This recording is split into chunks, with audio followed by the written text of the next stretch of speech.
Did humanity's greatest treasure really vanish in flames? For centuries, people have whispered about the Library of Alexandria, a place said to hold every piece of knowledge the ancient world had to offer.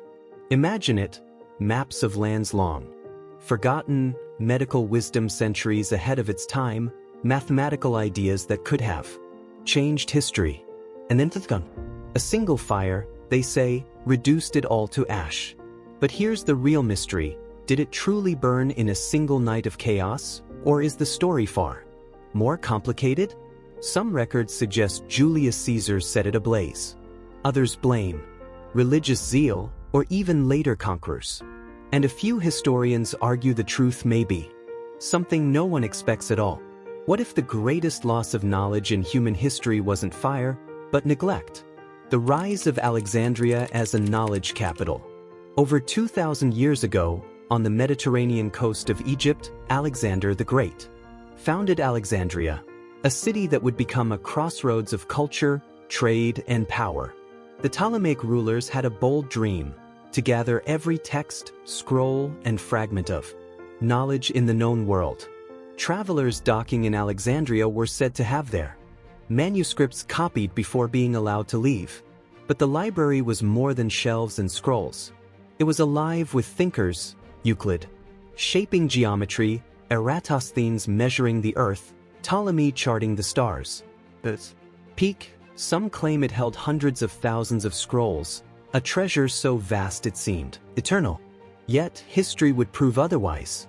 Legends tell us fire and conquest were waiting on the horizon. The first alleged destruction, Caesar's fire. The most famous story blames Julius Caesar. In 48 BCE, during his campaign in Egypt, Caesar found himself trapped in the harbor of Alexandria. To block enemy ships, he ordered the docks to be set ablaze. The flames spread, and according to later writers, they reached the Great Library itself. It's a dramatic image, scrolls curling in smoke, the wisdom of centuries vanishing in one reckless act. Many have repeated this tale as fact, but historians today doubt it. Sources closest to the event don't actually mention the library burning at all. And some evidence suggests the building still stood long after Caesar had left. So, was Caesar the villain who burned the world's memory?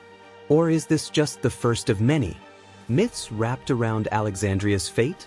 Because if it wasn't Caesar, the blame was soon shifted to another era, one marked not by war but by faith. Religious fanaticism and Theodosius' decree.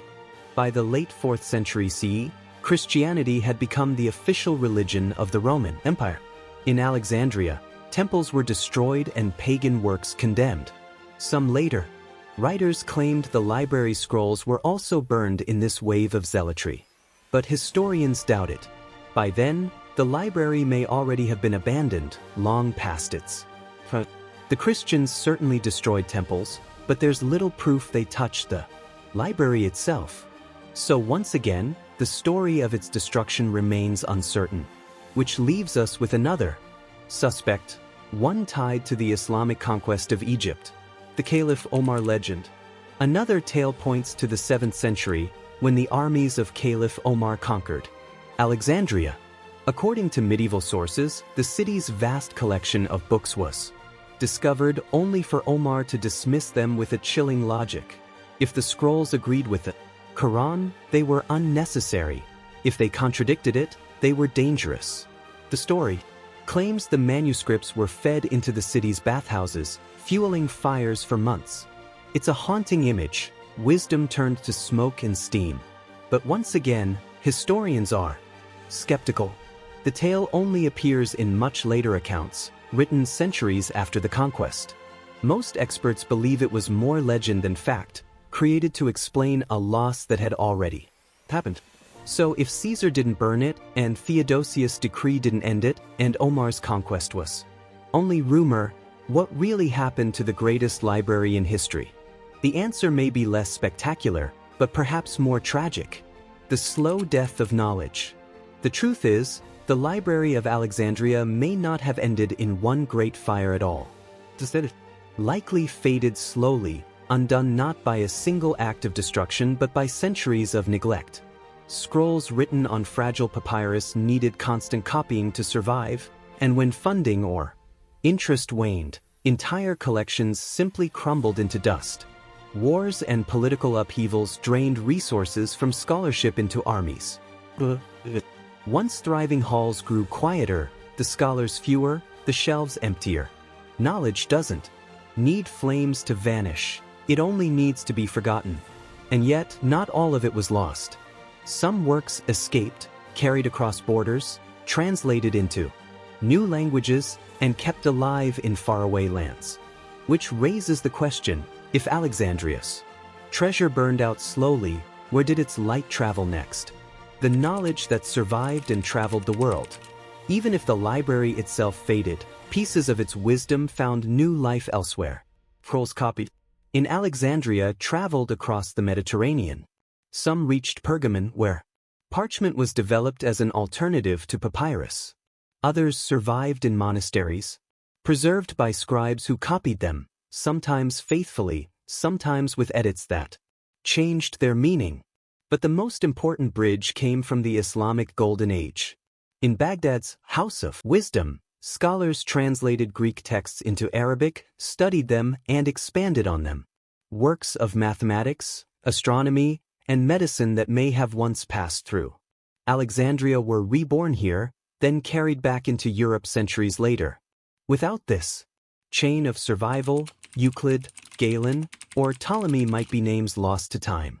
Far from vanishing completely, Alexandria's knowledge became a traveler, reshaped, reinterpreted, but never entirely erased. And that survival carries its own mystery. How much more could have been saved if the library had endured? Oral traditions and the knowledge beyond books. When we picture lost knowledge, we think of burning scrolls and ruined shelves. But not all wisdom was ever written down. Across the world, countless cultures preserved their history and science through stories, songs, and rituals. For Australia's Aboriginal peoples, for example, oral traditions have carried memories of rising seas that date back thousands of years, far older than most written records. These stories weren't just tales. They encoded survival knowledge, astronomy, environmental change, and moral lessons. Passed carefully from one generation to the next, they show that human memory itself can be a library, sometimes more durable than paper or parchment. So while Alexandria's scrolls may have crumbled, humanity's wisdom has always found ways to endure, in words, in memory, and in tradition. But that leaves us with a final question.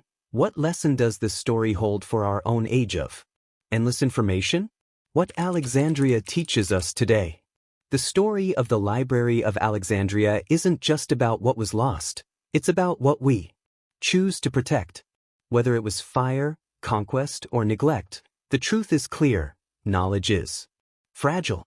It survives only when people care enough to preserve and share it. Today, we rely on digital archives, massive data centers, and the internet to store our wisdom. But like papyrus, even this isn't invincible. Files can vanish, servers can fail, and information can be buried under the sheer weight of noise. The real safeguard has always been transmission, one generation teaching the next, one mind sparking another. So, did the knowledge of the world burn in Alexandria? Maybe not in a single night of flames. More likely, it slipped away piece by piece, until only fragments remained. Yet those fragments shaped civilizations, inspired discoveries, and still reach us today. And perhaps that's the lesson. Knowledge is never truly lost as long as someone, somewhere, chooses to carry it forward.